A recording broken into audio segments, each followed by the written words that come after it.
One of Disney Lorcana's biggest strengths is that it's easy to learn, but difficult to master. Once you've got a hang of the basics, applying some TCG fundamentals is a great way to help you improve. In this video, we'll cover a bunch of these, from resource management to combat decisions, to planning ahead, practicing, and much more, all to help you level up your game. This will be a slightly more advanced video, so if you want to familiarize yourself with the basics first, be sure to check out our How to Play guide. And with that, let's jump in. Resources are an important fundamental of Lorcana. In Lorcana we have three resources: cards, ink, and your lore total. These resources are the building blocks of how games of Lorcana are played, and it's often the player who makes the best use of these resources that will get to 20 lore first. We'll take a deeper look at these resources now, but for an even more detailed explanation, I've linked Frank Karsten's fantastic Lorcana Resource Theory article in the description of this video.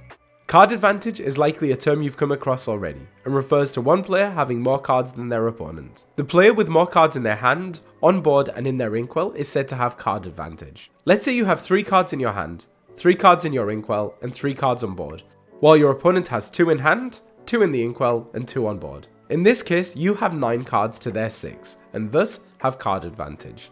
Card advantage is important as it represents resources you have available. Since you'll be playing cards from hand and placing them into your inkwell, finding ways of generating and maintaining a positive card advantage over your opponent helps you gain control of a game.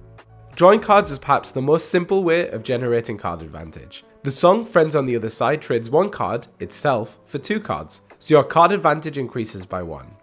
Genie Wish Fulfilled is another example. Normally, when you play a character, it's a neutral action that generates no card advantage. It's simply 1 card moving from your hand onto the board. However, Genie lets you draw a card when played. You can see how powerful this effect is as it increases your cards by 1. And like drawing cards, forcing your opponent to discard cards can also lead to card advantage. While an action like Sudden Chill is neutral, forcing your opponent to discard 1 card whilst you discard Sudden Chill, an action like Hypnotize creates card advantage by letting you draw, whilst also making your opponent discard. Drawing cards or making your opponent discard is not the only way to affect card advantage. Like mentioned, card advantage applies also to cards in your inkwell. A card like Donald Duck, Focus Flatfoot, helps generate card advantage by providing an extra ink, without removing a card from your hand. Similarly, removal can also affect card advantage. Removal is a key type of card in the game. Cards that directly remove a character from the board, like Be King Undisputed, can be seen as card neutral, whereas a card like Lady Tremaine provides a positive card advantage, as you will also have a character on the board when she's played, compared to your opponent, who will likely have 1 less character. Although the inkwell itself is considered to be a part of card advantage, it's also an important resource to itself. The player who most efficiently uses their ink to get ahead on the board will also be ahead in tempo, a term used generally to refer to the momentum of the game. Gaining ink advantage is really about answering your opponent's board as efficiently as possible. For instance, if your opponent has Lilo making a wish in play, and you use Fire the Cannons to remove her, the ink advantage is neutral, since you answered a 1 ink character with a 1 ink action. On the other hand, taking another 1 ink character, Daisy Duck Donald State. With her 4 willpower, she can't be so cheaply answered. In the best case, you could use 2 Fire the Cannons. This puts you at a negative 1 ink advantage, as you had to pay 2 ink to remove a 1 cost character. If your only answer to Daisy is Along Came Zeus, you're now at a 3 ink disadvantage. Lorcana has many built-in mechanics though, that can give you a 1-up on ink advantage. Shift allows you to trade some card advantage for ink advantage. Shifting Robin Hood, Champion of Sherwood, may put you down 1 card, but allows you to get ahead by 2 ink. Singing is another great way to get ahead, as your ink will be available at the expense of some lore. Imagine you used Ursula Vanessa to sing Along Came Zeus to take out Daisy. Now instead of being at a 3 ink disadvantage, you're now at a +1 ink advantage because you didn't need to spend any ink to deal with Daisy. Making efficient trades when challenging is another way to leverage this ink advantage. Captain Hook, Forceful Duelist, banishing a Naveen ukulele player, provides ink advantage by trading a 1 ink cost character for a 4 cost. Always plan the most efficient way to deal with your opponent's board to maintain your ink advantage. And similarly, where possible, you want to prevent leaving any ink unused. You should carefully plan, even multiple steps ahead, to ensure you can make the most efficient use of your ink. Of course, this is not a solid rule, and there may be instances where you don't need to use all of your ink. The final resource is lore. Unlike cards and ink, which are spent, lore is more passive, though not any less important. lore, along with card and ink advantage, will generally dictate how you have to play, either offensively or defensively. And that is the next topic we're going to discuss.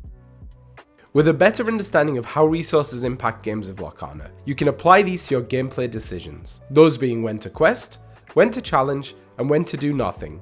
Like resources, Frank Carsten has a great article on this topic too, also linked down below. But let's take a deeper look at those gameplay decisions.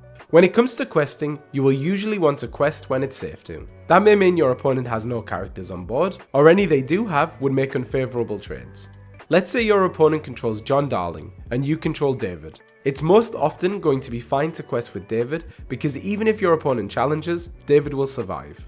Sometimes it might even make sense to quest, even if your opponent could banish them. You might consider questing with David if your opponent controls a Raya, Commander and Rider. That's because, if they do choose to challenge and banish David, Raya will be banished too, along with her ability. In that case, you were able to increase your lore total, whilst also making a neutral trade.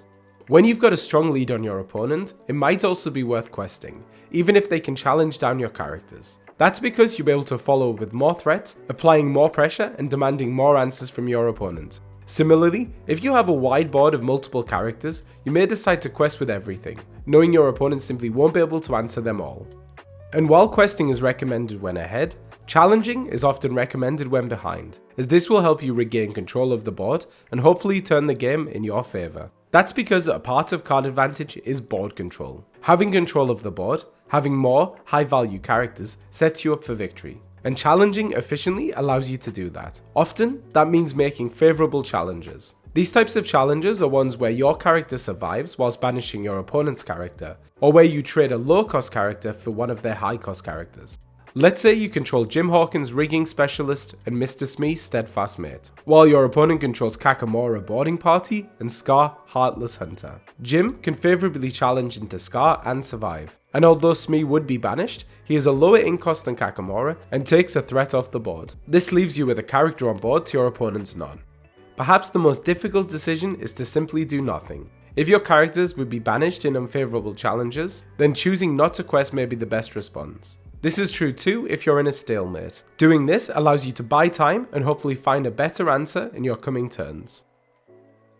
Once you understand resources and have a better grasp of combat strategies, you can start thinking about the long game. When starting out, you'll often just play cards to the board and hope for the best. But as you gain more experience, you'll learn the importance of planning ahead. Simply put, you should determine and plan where your next moves will be, often several moves ahead. This includes what you'll ink, what you'll play, and so on. These plans will often change as you draw cards and your opponent plays their own, but getting into the habit of making plans in advance will help you make optimal plays. Part of this planning ahead should also be the sequence in which you play your cards. Having a plan on the order of how you'll play will not only help you optimize your play, but also help you avoid making errors.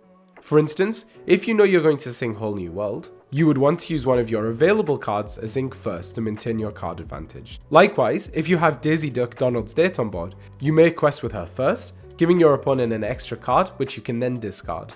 Another part of planning ahead is also anticipating what your opponent could play. This is something that will become easier as you get more experience playing against different decks, but always consider what they can do in response to what you do. If you know your opponent is playing Amethyst, you can anticipate they'll likely play Madam Mim Fox on turn 3, as this is one of the best plays they can do. So how can you anticipate that? Well, you could choose not to quest to keep your character safe, because you expect Madam Mim to rush in. You could choose to quest with only characters of 3 strength or more, so that Mim can't challenge favourably. You could also banish the only character they have on board, preventing Mim being able to be played. Of course, they might not play Madam Mim Fox at all.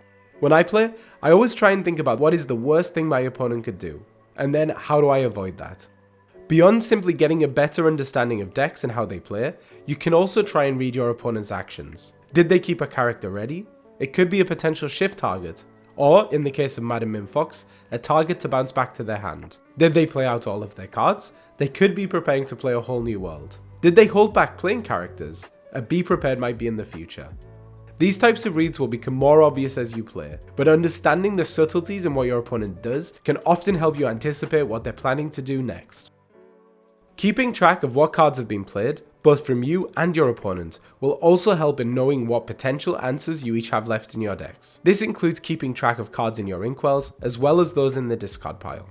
You won't need to remember every card that's been inked, especially since it can be quite mentally taxing. But remembering you inked a Pete Games referee early on means you know how many are left in your deck. Or if you saw your opponent ink a Merlin Goat, then that's 2 additional lore they won't be able to gain. And remember, once a card is in your inkwell, you can no longer look at it. This is information you must simply remember. On the other hand, remember that the discard pile is a public zone, and you are free to look through your opponent's discarded cards at any time, as well as your own. This again will help you know what has already been played. If you see 4 Be Prepared in your opponent's discard, you know you're safe from any more. Knowing what cards remain in your deck and your opponent's also helps you place your outs. You can use this information to form a plan of how you can win or how to stop your opponent from winning. The last thing I want to talk about is practicing. This might seem like a no-brainer, but if you want to improve in anything, including Lorcana, you need to practice, practice, practice. While you may think this simply involves jamming games with friends, dedicating time to practice rather than just play can make a huge difference. In these sessions, it's not about winning or losing, but rather helping you get a deeper understanding of the game. One method of doing this is playing with your hand visible. In this, both players play with their hands face up and can choose to actively discuss the most optimal plays each player could make. Discussing together and having access to information that is usually hidden helps expose many of the fundamentals discussed in this video. Another method is each player creating their perfect opening hand and searching their decks for the exact answers they need each turn. This allows you to play out these worst case scenarios and identify how your deck can overcome them. These are just 2 methods, though many more do exist out there. And so to summarize the fundamentals we covered in this video, be conscious of managing your cards, ink and lore efficiently while playing. Know when to quest, challenge or do nothing. Plan your plays ahead, but also be flexible. Anticipate your opponent's potential lines of play. Keep track of cards that have been played to help you play to your outs. And dedicate time to practice, not just play.